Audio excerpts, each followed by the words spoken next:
West African armies and their international allies have fought jihadist militants in the Sahel region for a decade, with little success. But calm has returned to one small town in Burkina Faso. They tried the novel approach of diplomacy. 2 years after the town of Thiou was devastated by jihadist violence, Deputy Mayor Adama Ouedraogo and a group of volunteer fighters set out for a militant encampment. The men who we are in crisis against, we all know each other. But these 12 and 13-year-old kids, they don't know anyone.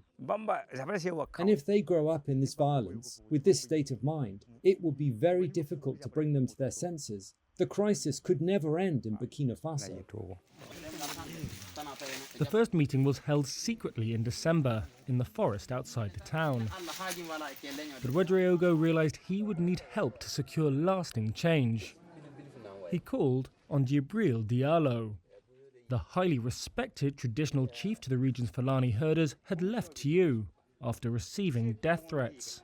But he returned to lead the talks with those who had wanted him dead. By February, the pair had struck a truce with the militants. The jihadists' main condition was that volunteer fighters cease their patrols, and they vowed to end their attacks and lift blockades. The negotiators agreed and allowed the jihadists and their family members to trade at Thiou's markets and receive medical care in the town. That's one of the militant leaders talking on speakerphone. He's saying that they need to speak with one voice and that weapons need to be withdrawn to achieve peace. Today, commerce is once again flowing freely in Thiou, and thousands of displaced people like butcher Idrissa Diallo have returned. Now calm has returned, and that's why I came back. I started to work a bit, and there's a lot of customers who come. But elsewhere, bloodshed continues. A week ago, 132 people died in an attack on a village near the border with Niger. With no apparent end in sight, former colonial power France on Thursday announced it was ending its 5,100-strong counter-terrorism operation in the Sahel. President Emmanuel Macron said troops would now operate as a part of broader international efforts in the region. Macron had previously refused to negotiate with the militants, and the Burkinabe government does not publicly acknowledge the back-channel talks by local leaders like Ouedraogo and Diallo. But sources involved say they are quietly supported.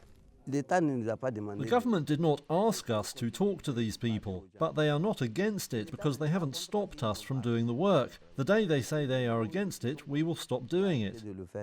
Similar initiatives have been reported in the Sahel and Boucle du Mouhoun regions of Burkina Faso, as well as Nord, where Thiou is located.